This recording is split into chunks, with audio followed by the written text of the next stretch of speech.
En el nombre del Padre, y del Hijo, y del Espíritu Santo. Amén. Acepta, querida Madre y Reina mía, toda mi persona y cuanto con la gracia de tu querido Hijo he podido hacer de bueno. Yo mismo no soy capaz de conservarlo, dadas mi debilidad e inconstancia, y la forma en que me combaten continuamente mis enemigos espirituales. Veo todos los días caer por tierra los cedros del Líbano y convertirse en aves nocturnas las águilas que volaban en torno al sol. 1000 justos caen a mi izquierda, 10.000 a mi derecha, mas yo confío en ti, mi poderosa y más que poderosa Madre. Tenme que no caiga, conserva mis bienes que no me saqueen, protege en mí la vida divina, defiende a quien a ti se ha consagrado. Yo te conozco bien y en ti confío. Eres la Virgen fiel a Dios y a los hombres, que no dejas perder nada de cuanto a ti se confía. Eres la Virgen poderosa, nadie podrá hacerte daño ni perjudicar tampoco a los que tú amas. Amén. ¿Quién como Dios? Nadie como Dios. Un saludo para todos en el Señor. Bienvenidos a la preparación para la consagración total a Jesús por María. Les habla Wilson Tamayo, misionero del movimiento Lazos de Amor Mariano, y hoy vamos para nuestra 9ª lección, apologética. Óyeme bien esta palabra tan extraña, apologética. ¿Qué significa esto? Defensa de la fe. ¿Y por qué vamos a aprender a defender nuestra fe? Porque San Pedro, en su primera carta, capítulo 3, versículo 15, nos dice: aprendan a dar respuesta a todo el que les pida razón de su fe. Otras traducciones dicen razón de su esperanza. ¿Qué significa? Que muchas personas nos van a cuestionar por aquello que creemos y nosotros vamos a aprender a responder, porque nuestra fe es bastante razonable. Nuestra fe está cimentada en la razón, obviamente iluminada sobrenaturalmente por Dios. Esta razón ahora se dirige hacia la verdad.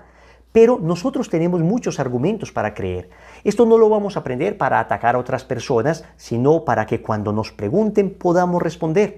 Te voy a pedir que tomes tu cuaderno, lo dejes a un lado, no vas a escribir nada en esta lección, porque como en las anteriores, vamos a dejar en la descripción del video todas las citas que les voy a dejar, para que ustedes no estén preocupados escribiendo, que no escuché la cita y se pierden en la argumentación. Me interesa más que tratemos como de entender, que tratemos como de esbozar en términos generales esto de la defensa de la fe.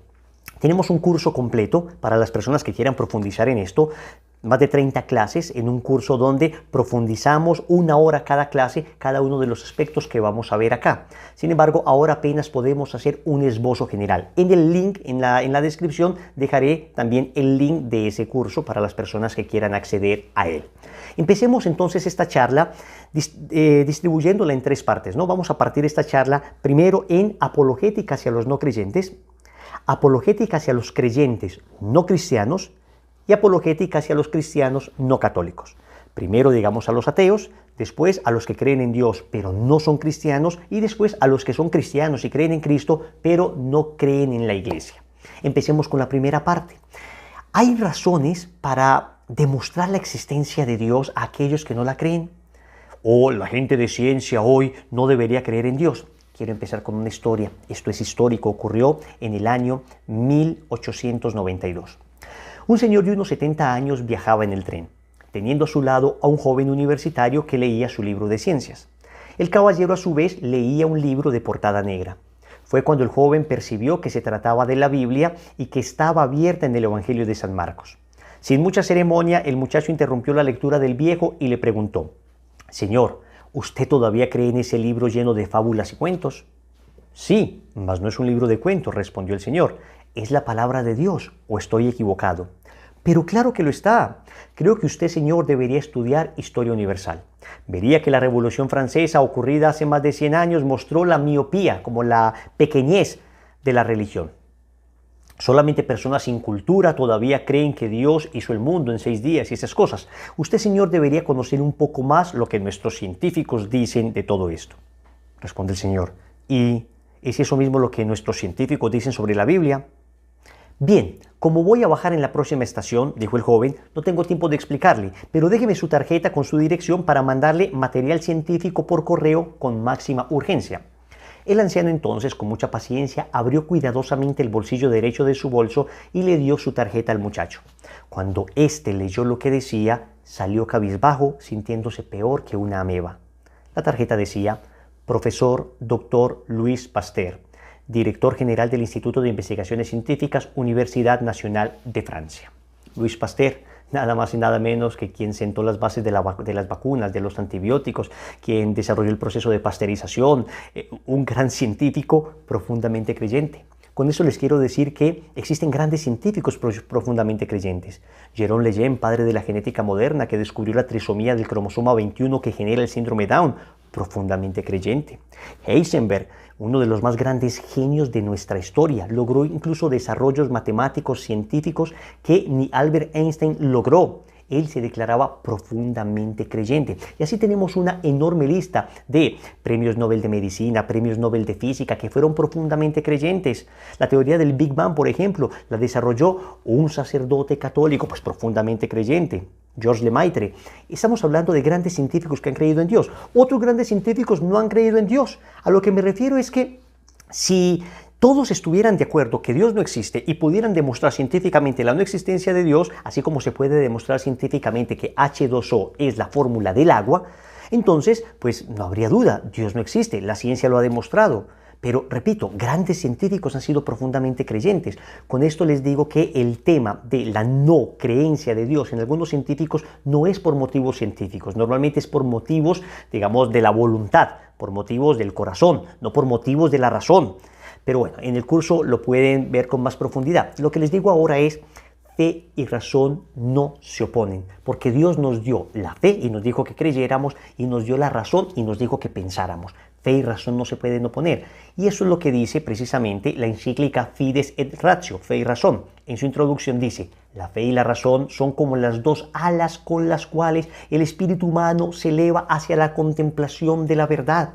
Si una persona dice, yo no creo en la ciencia, solo creo en la fe, es un fanático, es un fideísta. Y si una persona dice, yo solo creo en la ciencia, no creo para nada en eso de la religión, también es un fanático de las ciencias, es un racionalista. Ni fideísmo ni racionalismo, fe y razón, ambas juntas nos llevan a la contemplación de la verdad. Pero es que nuestra fe es muy razonable, tenemos muchas razones para creer en la existencia de Dios. Y hay muchos argumentos, el argumento cosmológico, el argumento ontológico, el argumento moral, el argumento del diseño fino. Bueno, todos esos son argumentos bastante bien plantados para demostrar la existencia de Dios desde la razón. Pero quiero ponerles un ejemplo para no enredarlos con todo esto.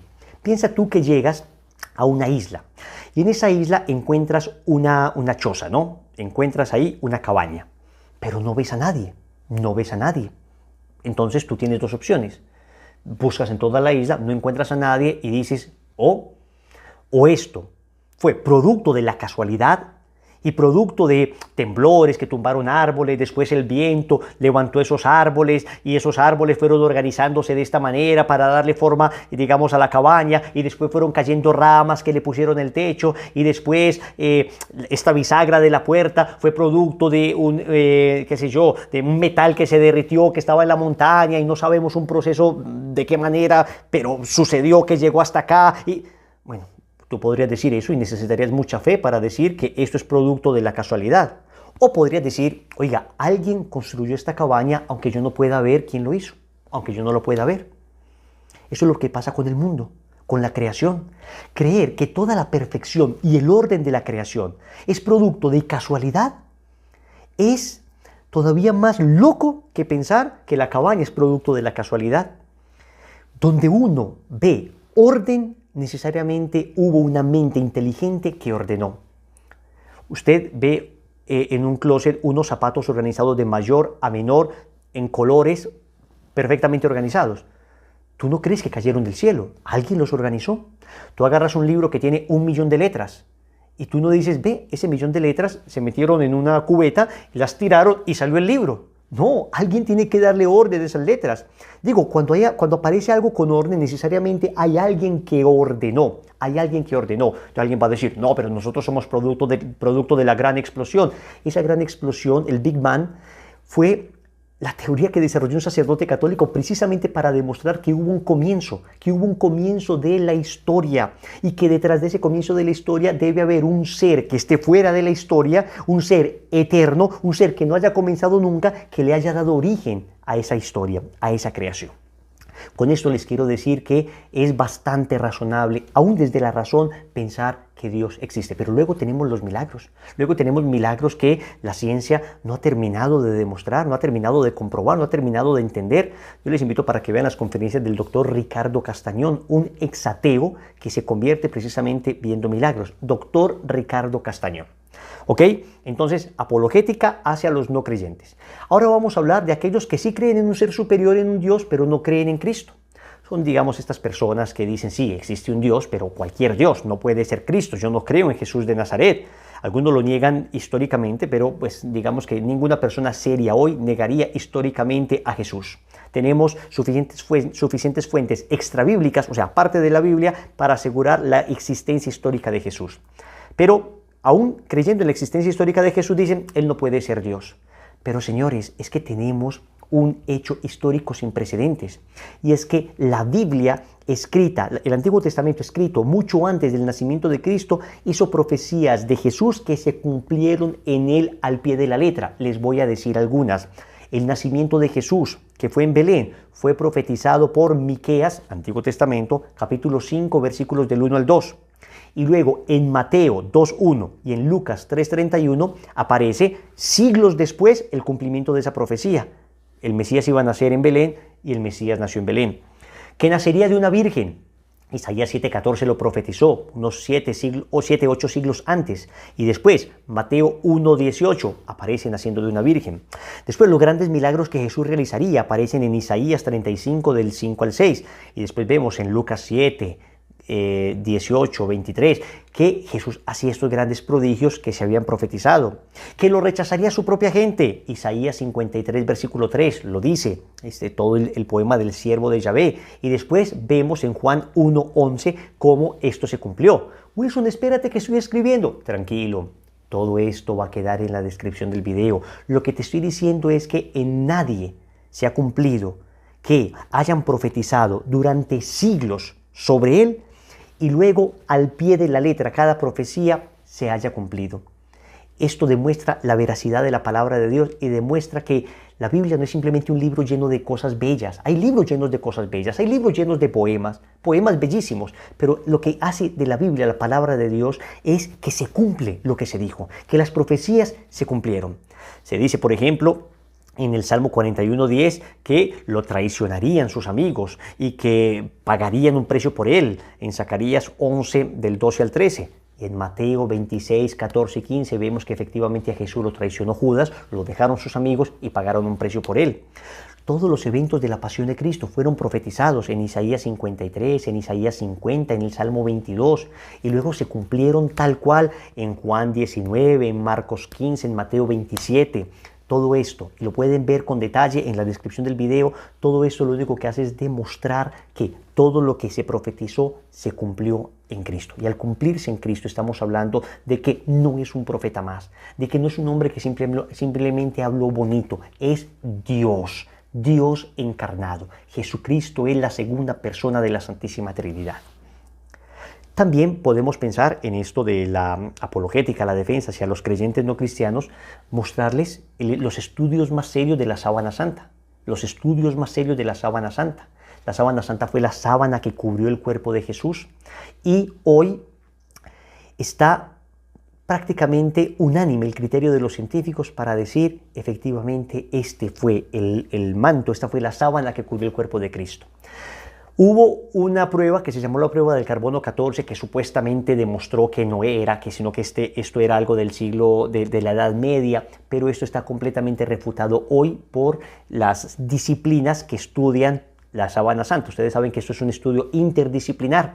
Todas las disciplinas, todas las ciencias coinciden en decir efectivamente, he aquí la sábana que cubrió el cuerpo de Jesús. Les invito para que estudien, por ejemplo, los videos del padre Jorge Loring. Te lo voy a dejar en la descripción. Jorge Loring, si quieres profundizar.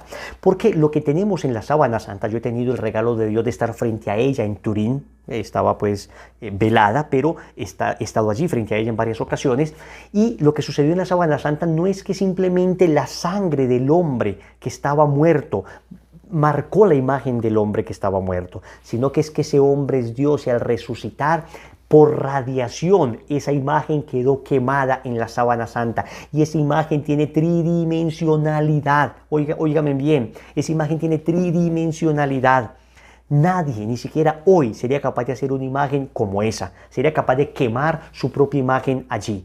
¿En qué momento sucedió eso? En el momento de la resurrección, porque Cristo resucitó. Cristo resucitó, verdaderamente ha resucitado. Entonces tenemos razones para creer que Cristo es Dios. Tercera parte, apologética hacia cristianos, los que sí creemos en Cristo, pero que no creen en la iglesia. Tal vez es la que más nos toque a nosotros porque tenemos muchos amigos protestantes, muchos amigos de iglesias cristianas, evangélicas, no católicas, y ellos nos van a decir una y otra vez, ustedes los católicos esto, ustedes adoran imágenes, ustedes adoran a la Virgen María. Bueno, señores, empecemos diciendo que la división procede del demonio. El Señor quería que fuéramos uno. En el Evangelio de San Juan, capítulo 17, versículos del 20 al 21, Jesús dijo: no ruego solo por estos. Estamos en la oración sacerdotal, estamos en la última cena. Jesús está haciendo una larga oración a su Padre Celestial, en el momento cumbre de su ministerio. No ruego solo por estos, sino también por aquellos que por medio de su palabra creerán en mí, para que todos sean uno, como tú, Padre, en mí y yo en ti, que ellos también sean uno en nosotros, para que el mundo crea que tú me has enviado. Señores, el mundo hoy no cree por el escándalo que generan nuestras divisiones. Cristianos que nos dividimos, generamos escándalo y por eso el mundo no está creyendo. Y eso es muy triste, porque la iglesia fue una, sin problema. Durante, hasta el siglo XI hubo un cisma llamado el cisma de Oriente, que fue la división de la Iglesia Católica Romana y la división de la Iglesia Católica Ortodoxa, pero seguíamos creyendo prácticamente en lo mismo. Ahí había un tema del Papa, un tema del famoso filioque, unas cuestiones un poco más teológicas, pero seguíamos creyendo en los sacramentos, en la Virgen María. No fue sino hasta el siglo XVI, año 1517, donde un sacerdote católico agustino de la comunidad de Erfurt, en Alemania, llamado Martín Lutero, empezó algo que se llamó cisma o se llamó Reforma Luterana. Y esto lo que ocasionó fue una fractura en la unidad del cuerpo de Cristo que hasta hoy no hemos podido reparar. Después de Martín Lutero, Zwinglio, después de Zwinglio, Calvino, después John Knox, después Enrique VIII, y así hoy más de 40.000 iglesias que reivindican para sí el nombre de ser cristianas auténticas, las iglesias que fundó Jesús, la iglesia auténtica, en fin. Pero esto es una fractura verdadera a la iglesia de Cristo, porque lo primero que hacen es rechazar la autoridad del Papa. Y cuando se pierde la línea del Papa, se pierde la sucesión apostólica, y cuando se pierde la sucesión apostólica no se puede llegar a la iglesia primitiva. Ninguna de estas iglesias que respetamos profundamente y creemos profundamente que cada persona puede creer lo que quiera, pero acá estamos hablando de la historicidad. Ninguna de estas pueden devolverse hasta la época de Jesús. Solo la Iglesia Católica históricamente puede demostrar que viene desde Pedro hasta el Papa Francisco, una línea de 266 papas. Wilson, pero los estás tratando mal. No los estoy tratando mal. Acá yo no estoy hablando de quién se va a salvar o quién se va a condenar. Si ellos siguen rectamente su conciencia, llegarán al cielo. Y si un católico no cumple lo que debe vivir, entonces se condenará. Acá no estamos hablando de temas de salvación, acá estamos hablando de historia. Y la historia demuestra claramente que desde Pedro hasta el Papa Francisco hay una línea ininterrumpida de 266 papas. Y podemos demostrar arqueológicamente que en el Vaticano, justo debajo de donde el Papa celebra la misa, están los huesos del apóstol San Pedro. Yo he tenido el regalo de Dios de estar en varias ocasiones en el Vaticano, pero en una de las ocasiones pude entrar a las llamadas catacumbas o excavaciones de San Pedro. Entran grupos muy reducidos de personas, hay que pedir con mucha anticipación poder entrar allí, porque uno puede aproximarse en una necrópolis, puede llegar muy cerca del lugar donde descubrieron los huesos del apóstol San Pedro. Margarita Guarducci, una de las más grandes científicas y arqueólogas del siglo pasado, dice, ella al hacer este estudio dice que no hay lugar a dudas de que allí está Pedro. No hay lugar a dudas de que allí está Pedro. Encontramos los huesos de Pedro, que sabíamos por historia que estaban allí, pero a partir de la década de los 60 del siglo pasado empezaron a hacerse estudios y se descubrió con seguridad absoluta que ahí estaba Pedro. ¿Qué quiero decir con esto? Que tenemos continuidad histórica y local con los apóstoles. con los apóstoles. Y esto es así. Esto es así, yo no puedo decir otra cosa. Es como decir, mi mamá es Martanelli Zuluaga, es mi mamá y tengo genéticamente cómo demostrarlo, históricamente cómo demostrarlo, tengo testigos de cómo demostrarlo. Wilson, pero se va a sentir muy mal la señora, la vecina que lo quiere usted como un hijo.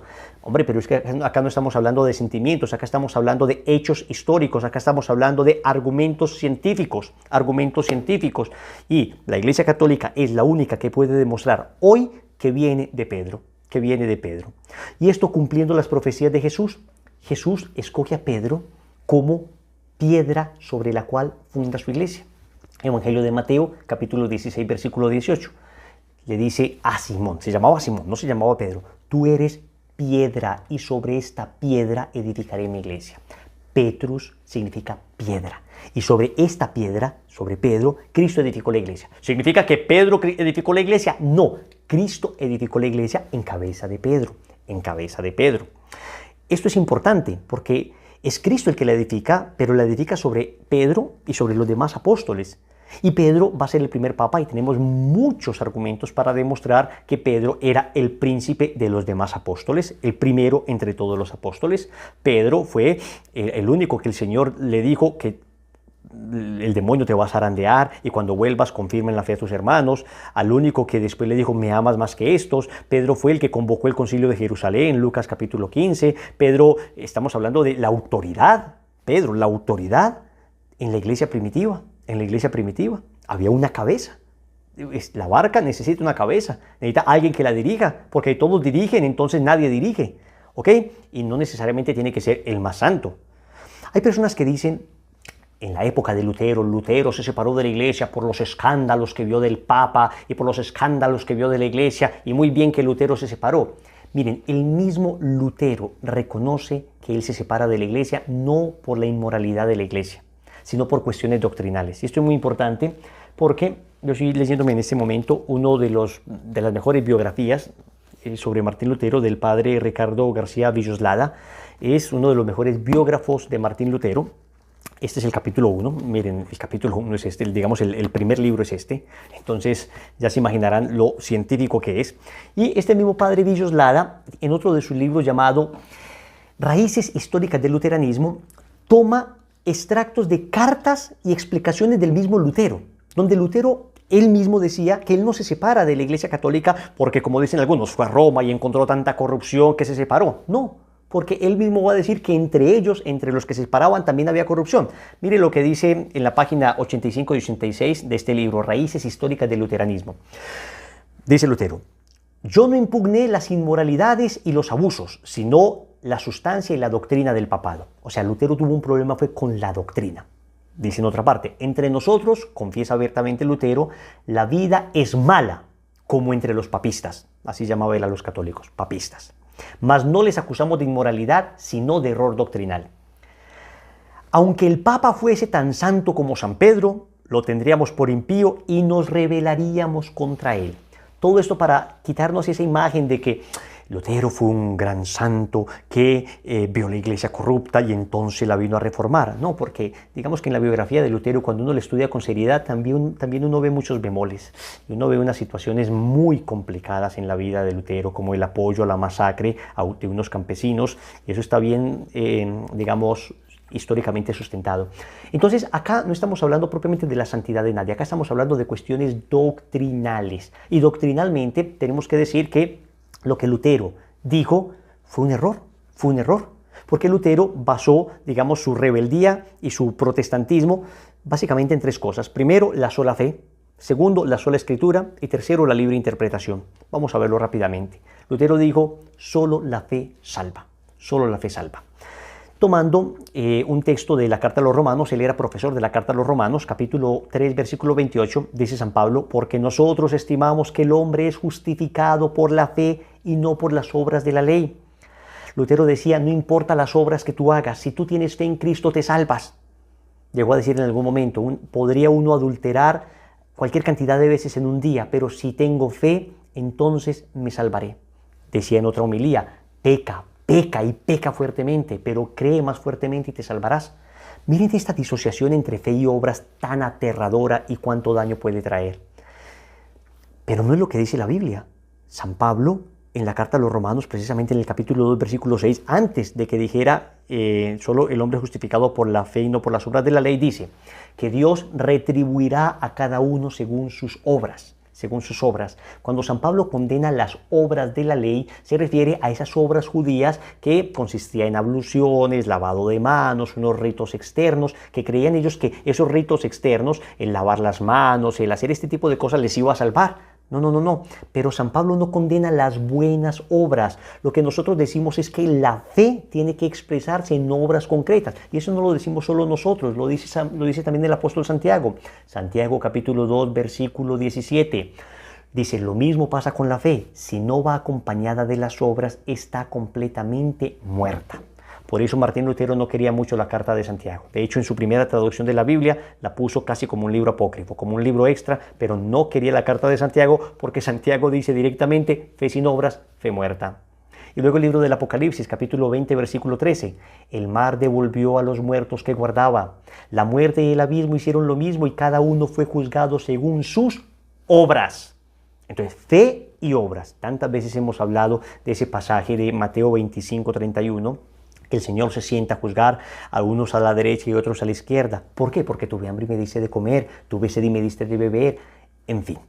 Entonces, la fe se debe expresar en obras. Y que esto nos quede como enseñanza. Otra vez, no podemos estar haciendo la consagración a Jesús por María y pues que no se vean las obras, que no seamos más caritativos, más pacientes, más bondadosos, más amables, más humildes, que pidamos perdón, que perdonemos. ¿De qué nos sirve tanto conocimiento si esto no transforma nuestra vida? Lo segundo que decía Lutero es solo la Biblia, nada más que la Biblia, no sirve nada más que la Biblia. Pero la misma Biblia nos dice que no todo está contenido en la Biblia. Juan capítulo 20 versículo 30, el evangelista San Juan nos dice, Jesús realizó además muchos otros signos en presencia de sus discípulos que no se encuentran relatados en este libro. Por eso nosotros creemos, por ejemplo, la Asunción de la Virgen no está en la Biblia, pero es que la Biblia misma nos dice que hay cosas que no quedaron en este libro. A ver, la muerte de San José no está en la Biblia, la muerte de San Pablo no está en la Biblia, la muerte de San Pedro no está en la Biblia. Entonces los protestantes siempre nos van a decir, muéstreme en la Biblia. Pero a ver, es que hay cosas muy importantes que no están en la Biblia. La muerte de San Pablo y San Pedro era importantísima y no quedó en la Biblia. Porque, atentos, en la Biblia todo lo que aparece es palabra de Dios, pero nosotros además creemos que hay algo que se llama tradición oral, que también es palabra de Dios. Mire lo que dice San Juan en el capítulo 21, versículo 25. Jesús hizo también muchas otras cosas. Si se las relatara detalladamente, pienso que no bastaría todo el mundo para contener los libros que se escribirían. Tantas cosas que no quedaron escritas, pero que la fueron transmitiendo oralmente los apóstoles. ¿Y cómo sabemos que lo fueron transmitiendo oralmente? Miren lo que dice San Pablo, 1 Corintios 11, 12. Los felicito, porque siempre se acuerdan de mí y guardan las tradiciones, tal y como yo se las he transmitido. Tradiciones. O sea, ¿qué es esto de tradiciones? Inicialmente Jesús no mandó escribir a nadie. Siento que lo que yo vi se lo conté a otro y después a otro. Algunas cosas quedaron escritas, otras se siguieron comunicando a lo largo de los años y por eso nosotros tenemos dogmas de fe que aparecen claramente en la Biblia y otros que no se oponen a la Biblia pero que lo sabemos por tradición de la iglesia. ¿Ok? La Inmaculada Concepción no aparece en la Biblia, pero lo sabemos por tradición, En 2 de Tesalonicenses 2.15, esta me encanta porque San Pablo dice, por lo demás, hermanos, manténganse firmes y conserven fielmente las tradiciones que aprendieron de nosotros, sea oralmente, transmitida oralmente, o por carta, o sea, escritas. Entonces tenemos las escritas y tenemos las transmitidas oralmente. Entonces, atentos. Nosotros los católicos creemos en la palabra de Dios escrita y oral. ¿Y quién interpreta esa palabra de Dios? El magisterio de la iglesia, nuestros pastores, nuestros legítimos pastores. Porque un tercer elemento, Martín Lutero dijo sola fe, sola escritura, o sea, solo la Biblia, y un tercer elemento es que cada uno interprete como quiera la Biblia. Y es muy peligroso porque hay pasajes de la Biblia difíciles de entender y cualquiera las podría interpretar mal. Miren lo que dice 2 de Pedro 1.20. Pero tengan presente ante todo que nadie puede interpretar por cuenta propia una profecía de la Escritura. No es que a mí se me antojó interpretar la Biblia. Tenemos que creer en la autoridad que tiene la Iglesia. ¿Y por qué la autoridad que tiene la Iglesia? Porque es la que lleva 2000 años conservando la Biblia, conservando la tradición, conservando la palabra de Dios. ¿Voy a saber más yo que nací ayer o la iglesia que lleva 2000 años? Segunda de Pedro 3:16 dice, en las cartas de Pablo, dice, en ellas, está mencionando las cartas de Pablo, hay pasajes difíciles de entender que algunas personas ignorantes e inestables interpretan torcidamente, como por otra parte lo hacen con el resto de las escrituras, para su propia perdición. Miren esto, San Pedro está diciendo, cuidado que hay cosas en la Biblia, en las cartas de San Pablo, difíciles de entender. Necesitamos que la iglesia nos enseñe, necesitamos la autoridad de la iglesia, necesitamos al Papa, necesitamos nuestros obispos, necesitamos el magisterio que está contenido en el catecismo. Por eso es importante leer la Biblia con el catecismo y es importante tener Biblia y tener catecismo, ambas cosas, porque si yo me pongo a leer la Biblia solo, en un pasaje por ahí, Mateo 10:34, que dice el Señor, no piensen que he venido a traer paz y no espada, he venido a oponer al hijo contra su padre, a la hija contra su madre. Por Dios, entonces una persona puede hacer una guerrilla basando en ese texto bíblico y efectivamente así ha pasado a lo largo de la historia. Malas interpretaciones bíblicas han llevado a cosas terribles. Si tu mano te hace pecar, córtatela. Pues a ver, todos hemos pecado con nuestras manos. Si tu ojo te hace pecar, sácatelo. A ver, ¿por qué no lo hemos sacado? Porque requiere interpretar la Biblia. Se requiere una auténtica interpretación y esa auténtica interpretación nos la da la iglesia. Hay que preguntarle a nuestros pastores, Finalmente, quisiera, antes de concluir, hablarles de un temita que siempre los hermanitos protestantes nos vienen a decir, el tema de las imágenes. Y te van a decir ellos, miren lo que dice Éxodo 24, y te sacan la Biblia, y esto efectivamente lo dice la Biblia católica. No te harás escultura ni imagen alguna de lo que hay arriba en los cielos, ni lo que hay abajo en la tierra, ni lo que hay en las aguas debajo de la tierra.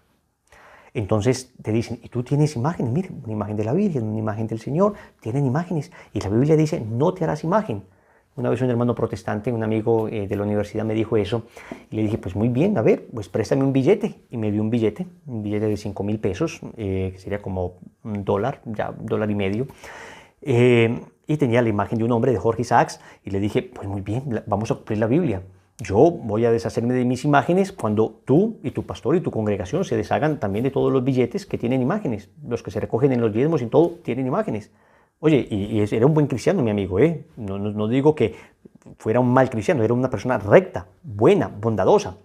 Mi amigo se me queda mirando y le dije, sí, porque si vamos a cumplir lo que dice la palabra, dice que no tener esculturas, pero tampoco imagen de lo que hay ni en la tierra ni debajo de la tierra.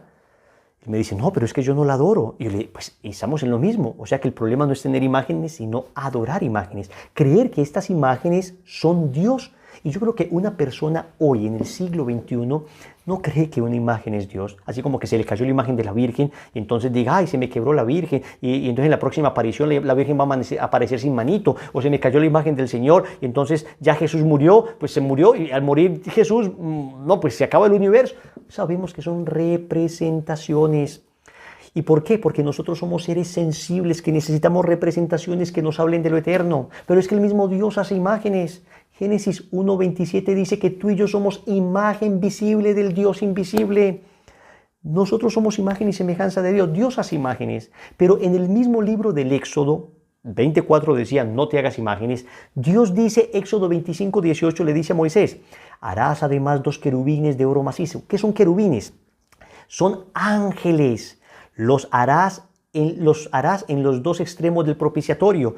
Dios le dice a Moisés que ponga sobre el propiciatorio, que es la tapa que cubría el lugar más sagrado que tenían los israelitas, que era el arca de la alianza, que cubría el arca de la alianza 2 querubines. Dios mandó a hacer 2 imágenes de ángeles para el lugar más sagrado. Entonces, Dios dice que no hagan imágenes y después que hagamos ángeles. ¿Se contradice Dios? No, hay que entender adecuadamente la Biblia, por eso les hablé de que no se puede interpretar a la carrera. Cuando Dios prohíbe hacer imágenes, prohíbe la adoración de esas imágenes, creer que esas imágenes son dioses. Pero repito, eso en culturas muy primitivas pudieron haber llegado a creerlo, pero nosotros hoy más bien tenemos dioses tipo el dinero, dioses del sexo, dioses de Hollywood. Nosotros sí que tenemos ídolos, esos sí son los que hay que rechazar, pero una imagencita que me inspira ternura, que me inspira devoción, no puede ser algo que se rechace. En Éxodo 26:31 Dios manda hacer otra vez imágenes.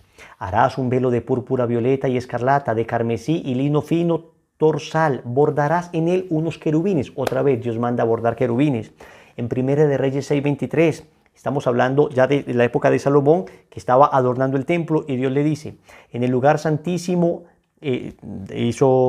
Salomón, en el lugar santísimo hizo 2 querubines de madera de olivo, cada uno medía 5 metros de altura. Estamos hablando que allí donde estaba el arca de la alianza, ángeles de 5 metros, imagínense ustedes. En fin, podemos Números 21:8 también dice que Dios mandó hacer una serpiente de bronce y quien miraba a la serpiente se sanaba. Tenemos entonces muchas cosas para demostrar que Dios no está contra las imágenes, sino contra idolatrar esas imágenes. Y eso está clarísimo. Todo eso se los digo, y tenemos muchos otros temas de apologética, y repito, el que quiera profundizar, ahí está el curso. Hay un libro que escribimos que se llama Iglesia Católica Dulce Hogar, donde también están todas las citas bíblicas. Lo importante es que al momento de estudiar entendamos que lo hacemos no con soberbia, creemos nosotros que somos mejor que los demás, sino argumentos para que cuando nos ataquen nosotros tengamos razones para argumentar, razones para creer, razones para mostrarnos felices de ser católicos. Y quiero decirte algo, a pesar de las crisis que ha vivido la Iglesia y a pesar de que muchas veces nos digan que los sacerdotes esto, los sacerdotes aquello, son muchos más los sacerdotes virtuosos, santos, maravillosos, que han entregado su vida por la comunidad. Algunos han sido infieles, como en los 12 apóstoles hubo infieles. Algunos han traicionado al Señor, como en los 12 apóstoles algunos traicionaron a Jesús. Pero no se puede definir el cuerpo de Cristo por su enfermedad. No se puede definir que el cuerpo de Cristo sea pederastia, que sea abuso, pero por Dios, esa es precisamente la llaga en el cuerpo de Cristo. Cuando yo me presento, yo no digo, miren, mucho gusto, yo soy esta llaga. No, la llaga que yo tengo en el pie es precisamente aquello contrario a la salud de mi cuerpo. Ahora tenemos esta dificultad que estamos viviendo como iglesia y le pedimos al Señor que nos ayude para purificar la iglesia, pero ese es un tiempo para amar más a nuestros sacerdotes, rodearlos y orar más por ellos. Vamos a terminar con esta canción que habla precisamente de la fe católica. Un día, 2000 años atrás, vino un hombre y cambió la realidad. Su nombre era Jesús. Con su muerte me liberó y tanto me amó que la instituyó. Así contigo lucharé hasta el fin. Las puertas del infierno no prevalecerán sobre la iglesia. Yo soy católico, oh sí, y así moriré como Pedro, crucificado al revés, como Esteban, apedreado por su fe. Yo soy católico, oh sí. Yo soy católico. Ahora, 2000 años después, no tengo miedo, ella sigue en pie. Pues santo es el que la fundó y seremos santos por la comunión. Así contigo lucharé hasta el fin. Las puertas del infierno no prevalecerán sobre la iglesia. Yo soy católico, oh sí. Yo soy católico. Yo soy católico. Práctica. Vamos a llamar a algún sacerdote, amigo nuestro, o a nuestro párroco, y vamos a decirle que lo queremos mucho, que oramos por él, que no está solo, que tiene un pueblo que le acompaña.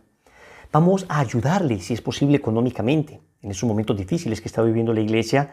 Vamos a hacer una pequeña donación también, en la medida en que lo puedas hacer, para que nuestra iglesia sienta nuestro respaldo en esos momentos difíciles.